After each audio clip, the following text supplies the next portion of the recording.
Hello दोस्तों, स्वागत है आप सभी का आपके अपने चैनल AK एकेडमी में।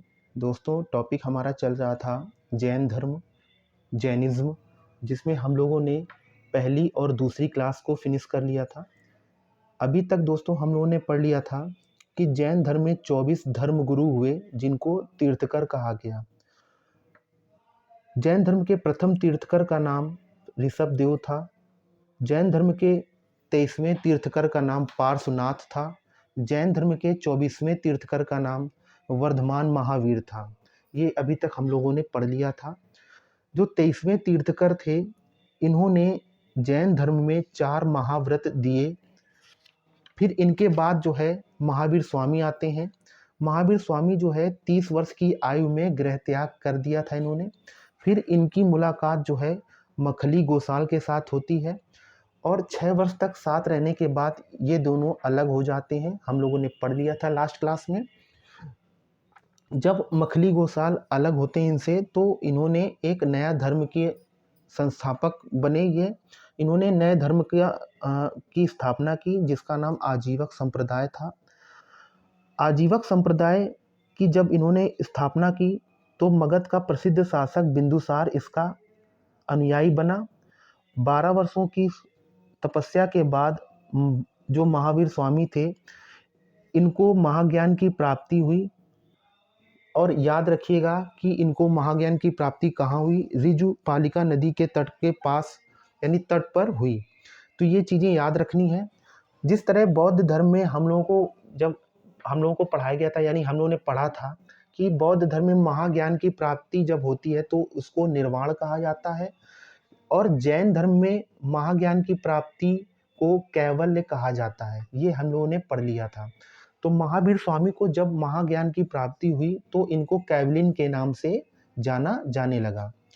फिर इसके बाद हम लोगों ने पढ़ा कि महावीर के सबसे प्रसिद्ध जो अनुयायी हुए, ये 2 अनुयायी हुए जिनका नाम स्थूलबाहु और भद्रबाहु। ध्यान रखिएगा कि जब भी क्वेश्चन कभी कभी पूछा जाता है कि महावीर का सबसे पहला शिष्य कौन था, तो जमाली, जो कि इनका दामाद था, और महिला शिष्य चंदना थी।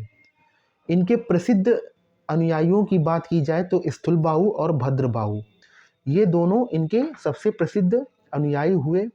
जैन धर्म में जो 4 महाव्रत बताए थे पार्श्वनाथ ने, फिर इसके बाद महावीर स्वामी ने 5वां महाव्रत जोड़ा जो कि ब्रह्मचर्य के नाम से प्रसिद्ध हुआ। तो इसको मिला के 5 महाव्रत हो गए। फिर हम लोगों ने पढ़ा कि जैन धर्म में मतलब स्थूलबाहु और भद्रबाहु जब यहाँ पे अकाल पड़ता है तो ये लोग आपस में अलग हो जाते हैं। ये लास्ट क्लास में हम लोगों ने पढ़ लिया था। तो जिन लोगों ने अभी पहली क्लास और दूसरी क्लास को नहीं देखा है तो चैनल पे जा कर के वहाँ पे पहली और दूसरी क्लास को देखिएगा, तभी आपको ये थर्ड क्लास समझ में आएगी। अब इसके बाद जैन संगीति होती है। तो आज हम लोग जैन संगीति के बारे में पढ़ेंगे, जो कि 2 जैन संगीतियाँ हुई। तो प्रथम जैन संगीति के बारे में आइए पढ़ते हैं, और ये क्लास नंबर आपकी 3rd है।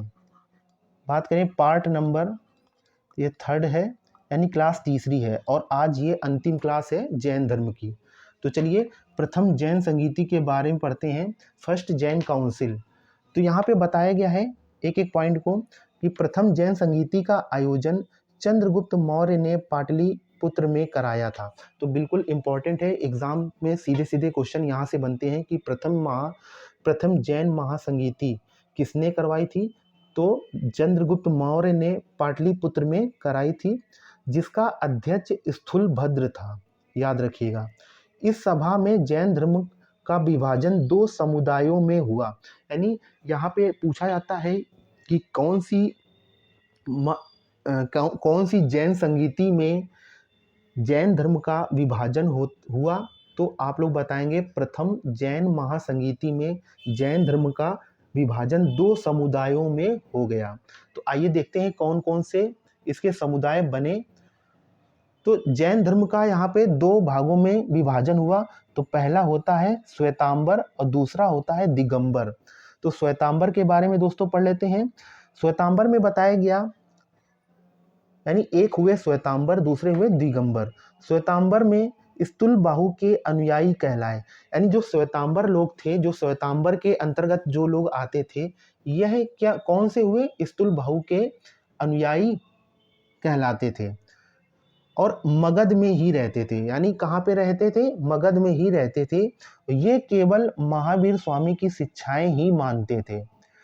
और कैसे वस्त्र धारण करते थे? तो आप लोग बताएंगे, श्वेत वस्त्र धारण करते थे। तो श्वेतांबर के लोग जो है स्थूल बाहु के अनुयायी थे इसमें, और ये मगध में ही रहते थे। ये केवल क्या करते थे कि महावीर स्वामी की ही शिक्षाएं मानते थे, और ये केवल श्वेत वस्त्र धारण करते थे। तो याद रखिएगा। दूसरे जो है जैन धर्म में दूसरा समुदाय क्या कहलाया? दिगंबर। तो भद्रबाहु के अनुयायी कहलाए, यानी दिगंबर लोग जो है भद्रबाहु के अनुयायी कहलाए। ये अनुयायी को श्रवण बेलगोला, जो कि कर्नाटक में पड़ता है, लेकर चला गया। कौन? तो भद्रबाहु। ये लोग केवल भद्रबाहु की शिक्षाएं ही मानते थे। जैसा कि पढ़ाया जा रहा है कि श्वेतांबर लोग जो है महावीर स्वामी की शिक्षाएं मानते थे, लेकिन दिगंबर में ये लोग भद्रबाहु की शिक्षाएं मानते थे, और ये लोग वस्त्र धारण नहीं करते थे। इनका कहना था कि अंबर को ओढ़ो। ये लोग वस्त्र धारण नहीं करते थे। आइए नेक्स्ट देखते हैं। जो द्वितीय जैन संगीति हुई, इसके बारे में देखते हैं। Second Jain council. द्वितीय जैन संगीति का आयोजन गुजरात के वल्लभी में करवाया गया था। यानी इसका आयोजन कहाँ हुआ? तो गुजरात के वल्लभी में हुआ, जिसकी अध्यक्षता देवर्धि क्षमा श्रमण ने की थी। तो ये नाम याद रखिएगा कि इसकी अध्यक्षता किसने की? देवर्धि क्षमा श्रमण ने की थी। आगे बताया गया है कि इस संगीति में जैन धर्म की शिक्षाओं को लिपिबद्ध किया गया। नेक्स्ट पॉइंट में बताया गया है कि जैन धर्म के ग्रंथों को क्या कहा जाता था? तो आगम कहा जाता था। याद रखिएगा, आगम कहा जाता था। नेक्स्ट पॉइंट है कि जैन धर्म में 3 रत्न हुए, जो कि त्रिरत्न कहलाए। तो पहला रत्न सम्यक दर्शन, दूसरा सम्यक ज्ञान, तीसरा सम्यक आचरण। यह जो है 3 रत्न कहलाए जैन धर्म में। अगला पॉइंट बताया गया है कि द्वितीय जैन संगीति में बहुत सारी धार्मिक किताबें लिखी गई, जो कि संस्कृत भाषा में थी। तो भाषा का नाम याद रखिएगा, संस्कृत भाषा में द्वितीय जैन संगीति में किताबें लिखी गई। जैन साहित्य क्या है, इसके बारे में बताया कि जैन धर्म की प्राचीनतम ग्रंथ को पूर्व कहा जाता है। जो प्राचीनतम ग्रंथ हैं जैन धर्म में, इनको पूर्व के नाम से जाना जाता है, जिनकी संख्या 14 है, जिनकी संख्या 14 है, याद रखिएगा। चलिए आगे बढ़ते हैं और नेक्स्ट देखते हैं। जैन साहित्य को आगम कहा जाता है, जो कि बताया जा चुका है। आगम में 3 पार्ट होते हैं। आगम को 3 पार्टों में डिवाइड किया गया। पहला अंग, दूसरा उपांग, तीसरा प्रकीर्ण। अंग में 12 अंग होते हैं, उपांग में 12 उपांग होते हैं, और प्रकीर्ण में 10 प्रकीर्ण होते हैं। अंग में जो है, इसमें जैन धर्म के सिद्धांतों और नियमों का संकलन है, यहाँ पे ये बताया गया है। नेक्स्ट आगे बढ़ते हैं। और अब जो है महाजनपदों का उदय होता है। जैन धर्म का जब यहाँ पे विस्तार हुआ, तो यहाँ पे महाजनपदों का भी विस्तार हुआ। तो इसमें बताया गया कि लगभग 600 BC के समय भारत में 16 महाजनपद हुआ करते थे, जिसकी जानकारी हमें बौद्ध ग्रंथ के आगंतुर निकाय से मिलती है, और जैन ग्रंथ की भगवती सूत्र से भी यह जानकारी मिली। तो यहाँ पे यह बताया गया कि जो महाजनपद हुए, ये 16 महाजनपद हुए, जिनकी जानकारी बौद्ध धर्म के आगंतुर निकाय से मिलती है। जैन धर्म के भगवती सूत्र से भी यह जानकारी मिलती है। तो ये चीज याद रखिएगा कि 16 महाजनपद हुए। कौन कौन से हुए देखते हैं। पहला जो महाजनपद हुआ अंग, जिसकी राजधानी थी चंपा या चंपारण, इसकी राजधानी हुई। दूसरा महाजनपद है काशी, इसकी राजधानी वाराणसी हुई। वाराणसी विश्व का सबसे पुराना जीवित शहर है। वाराणसी का सबसे प्रसिद्ध घाट जो है हरिश्चंद्र घाट है। तो यहाँ पे सबसे प्रसिद्ध जो घाट है हरिश्चंद्र घाट, और वाराणसी को सबसे पुराना शहर भी माना जाता है। अगला महाजनपद है तीसरा मगध। मगध की 3 राजधानियां हुई, कौन कौन सी? तो आइए देखते हैं, राजगृह, पाटलिपुत्र और वैशाली। जो मगध था, महाजनपद जो मगध है, इसकी 3 राजधानियां हुई, राजगृह, पाटलिपुत्र, वैशाली। और 16 महाजनपदों में यह सबसे शक्तिशाली महाजनपद हुआ करता था, क्योंकि इसकी 3-3 राजधानियां हुआ करती थीं।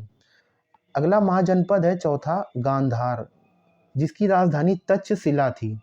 वर्तमान में गांधार पाकिस्तान में है। विश्व का प्राचीनतम विश्वविद्यालय तक्षशिला विश्वविद्यालय है। नेक्स्ट 5वां महाजनपद देखते हैं, कुरु। 5वां महाजनपद है कुरु, जिसकी राजधानी इंद्रप्रस्थ थी। इंद्रप्रस्थ को यानी दिल्ली को पहले इंद्रप्रस्थ के नाम से जाना जाता था। तो याद रखिएगा, दिल्ली का पुराना नाम इंद्रप्रस्थ, जो कि कुरु महाजनपद की राजधानी थी। नेक्स्ट है 6वां सूरसेन। सूरसेन महाजनपद, इसकी राजधानी मथुरा थी। 7वां महाजनपद कंबोज, इसकी राजधानी हाटक और राजापुर हुआ करती थी। 8वां महाजनपद है कौशल, इसकी राजधानी श्रावस्ती और अयोध्या थी। 9वां महाजनपद मल्ल, इसकी राजधानी कुशीनगर और पावापुरी हुआ करती थी। 10वां है महाजनपद वज्जी, इसकी राजधानी विदिशा और मिथिला हुआ करती थी। 11वां महाजनपद है पांचाल, इसकी राजधानी अहिछत्र और काम्पिल हुआ करती थी। नेक्स्ट है 12वां महाजनपद चेदी, इसकी राजधानी शक्तिमती राजधानी हुआ करती थी। 13वां महाजनपद है मत्स्य, इसकी राजधानी विराटनगर हुआ करती थी। 14 नंबर का महाजनपद है वत्स, इसकी राजधानी कौशाम्बी हुआ करती थी। 15वां महाजनपद है अस्मक, इसकी राजधानी पोंटन या पोटली हुआ करती थी। केवल यही महाजनपद जो है दक्षिण भारत में है। अगला है महाजनपद 16, जो कि अवंती है, और इसको 2 भागों में डिवाइड किया गया है, north Avanti, south Avanti. North Avanti की राजधानी उज्जैन है, साउथ अवंती की राजधानी महेशमती है, याद रखिएगा। चलिए आगे बढ़ते हैं। यहाँ बताया गया है पॉइंट, याद रखिएगा कि 16 महाजनपदों में 4 महाजनपद सबसे शक्तिशाली थे। कौन कौन? तो मगध, कौशल, वत्स, अवंती, ये याद रखिएगा। नेक्स्ट इसमें एक पॉइंट बताया गया है कि छोटे छोटे जन को मिलाकर जनपद का निर्माण होता है, यानी जो छोटे छोटे जन होते हैं इनको मिलाकर के जनपदों का निर्माण होता है, और 2 जनपद को मिलाकर महाजनपद का निर्माण होता है। यहाँ पे ये बताया गया है कि जो छोटे छोटे जनपद होते हैं, जो छोटे छोटे जन होते हैं, इनको अगर मिला दिया जाए तो जनपद का निर्माण होता है, और 2 जनपदों को अगर एक साथ मिलाया जाता है तो महाजनपद का निर्माण होता है। और महाजनपद कितने थे? तो आप लोग बताएंगे 16 महाजनपद हुए टोटल। तो इनके नाम याद कर लीजिएगा। आई होप ये क्लास आप लोगों को अच्छी लगी होगी, और आज की क्लास में हम लोगों ने जैन धर्म को फिनिश कर लिया है। तो इस तरह से हम लोगों ने 3 क्लासेस में जैन धर्म को फिनिश कर लिया है। अब अगली क्लास में हम लोग पढ़ने वाले हैं मगध साम्राज्य। मगध साम्राज्य के बारे में नेक्स्ट क्लास में हम लोग देखने वाले हैं। क्लास अगर अच्छी लगी हो तो क्लास को लाइक करते रहिए, शेयर करते रहिए, और चैनल पे अगर नए हैं तो चैनल को सब्सक्राइब भी कर लीजिएगा, बेल आइकन प्रेस कर लीजिए, जिसकी आने वाली क्लासेस का नोटिफिकेशन आप लोगों तक पहुंचता रहेगा।